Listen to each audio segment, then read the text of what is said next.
All right, everyone. Welcome back to Double Overtime special episode. You guys heard us in the last episode saying that we were going to do post-game thoughts on the Laker games and the Kings games. Unfortunately, I was on vocal rest this weekend, so we couldn't do the Laker game. Lakers did lose that game, but don't worry, we'll be back for game two. We're here, Aiden Michaels, Jack Weisberg, to talk about an unbelievable game that just unfolded before our eyes. Kings Oilers game one. The final score Kings 6, Oilers 5. Before we get into the nitty-gritty, let's just talk about our thoughts here, Jack. Your feelings, your thoughts on this game. Man, initial thoughts. I mean, we had it on lock. You texted me second period, not to call you out here, but you Yeah, texted me game over. I did. You said curtain call, dude. Yeah, I mean, I was feeling that way when the Kings went up 2-0 toward the end of that first period. I called my dad who was at the game, and we're like, we're not trying to jump the gun or anything here because there's a lot of hockey to go, but this is the best period we've seen in a long time. And doing this against the Oilers, obviously a team that's beaten us in the playoffs 3 years in a row, is absolutely incredible. And then we get to a 4-0 lead, Jack. At this point, when Dano scores that fourth goal and it's 4-0, I'm like, send us through to Edmonton now up 2-0 in the series. I'm ready to go now. And But at that then, point, yeah, go ahead.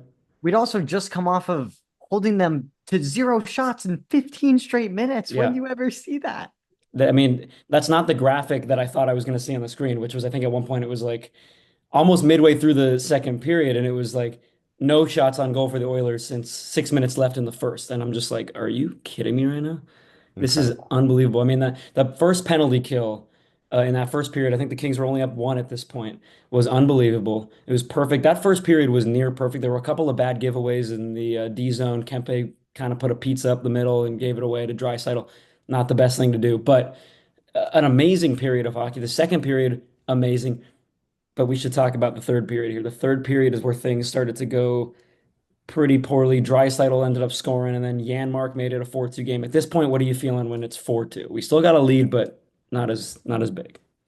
Well, when it was 4-2, man, I was ready to go to bed. I won't even lie. I was counting my chickens, especially after Fiala got the fifth. Yeah. Um, I mean, by the time I turned the game back on, it was just as Connor McDavid's tying goal happened. Uh, and I mean, Mikey Anderson looked lost on that. He Yeah. got he got destroyed. Uh, there might have been, tell me if I'm wrong, Aiden, but Mm. the goals in this game were some Yeah. of the best goals I've seen collectively in an entire game, in a really long time. Yeah, no, certainly. And I mean that Byfield goal was great with the hand, that first one or that second one for the Kings. The only goal that wasn't, oh, I was gonna say the Dano, the last one, the winning goal wasn't that amazing goal for as far as a finish goes, but the pass, I mean, your boy Moore obviously was a pretty big help on that play. So, I was a huge fan of that jump, oh, from Fogel. from Fogel. Yeah. Yeah. I was hoping that he touched it a little bit just to say that he could do that on his former team, score basically with his ass. But great jump, screens Skinner obviously gets the winning goal. But yeah, here's the thing. I'm not. I'm usually one to talk bad on the Kings power play because it has been pretty bad, certainly in the first half of the season. In the second half, not even the second half, but the final third of the season, the Kings started to amplify things on the power play. They tried five forwards at one point when Edmondson and Doughty were out, and then today when they scored, they tried four forwards, and then instead of Doughty putting Spence on the power play, which I thought was great. But again, I'm not here to talk more trash about the Kings power play because it has been great and it was good today. But if you just think about when Wallman, not the penalty where he cross-checked it out, but the next penalty, the delay of game penalty that the Oilers challenged, and then it was unsuccessful, so they get the delay of game penalty. The Kings now have a 5-on-3 for 2 full minutes, and they couldn't capitalize on that. That can't happen. If you get a two-man advantage, you need to score every time. That's the momentum shifter right there. I Yeah. mean, when was that exactly? I mean, it was in the third. Like that's at a point where I don't remember if it was 5-3 or 5-2 at this point. I think it was 5-3. So it's a two-goal game. It's at that point where a goal on that 5-on-3 ends the game. Because that's the one where when Wallman took that penalty before, the cross-checking penalty that gave the Kings the 5-on-3, Kevin Fiala made it 5-2. We needed another one of those to make it 6-3. to put the game to bed. We couldn't do it. Hyman scores 5-4. And then, like you said about Mikey Anderson kind of losing the plot there, gives it to McDavid 5-5. At that point, I stood up and I just started to walk away. I was dejected because it's the first time in that game that I wasn't over the moon. You know what I mean? Um, I ended up calling Jack when McDavid scored, and because we weren't sure if we were going to do this episode, just because I mean we were both tired and we were exhausted. Kings were going to win, and I called Jack, and he answers the phone very monotone, and he just goes, we'll do it. We'll hop on. We'll do the episode. I'm up now." And I'm just like, "Yeah, like well, let's just go." And we're all sad about it. Literally a minute later, after two quick goals from the Oilers, Danault rips a shot, great jump from Fogle in front, getting in the way of Skinner, scores the game-winning goal. It's the latest go-ahead goal in LA Kings playoff history. 41 seconds left on the clock when that puck hit the back of the net to win the game for the LA Kings. Before that goal, all five goals from the Kings were from different scores. Danault gets his second of the game to get the win. The Kings now have won three game ones out of the four playoff series in the last four against the Oilers. So obviously we can't say too much. Listen, we could sit here for a long time and talk about all the positives from this game. But I do want to pose this one thing before we head out here because this is a quick episode, obviously. But I want to say this confidence level going into game two after the amazing first two periods we played, the disastrous period we played. How are you feeling after we had a 4-0 lead at one point and then only scraping by to win this game in regulation? I won't lie, I'm not feeling great. I felt like all their guys really, I mean, they're guys that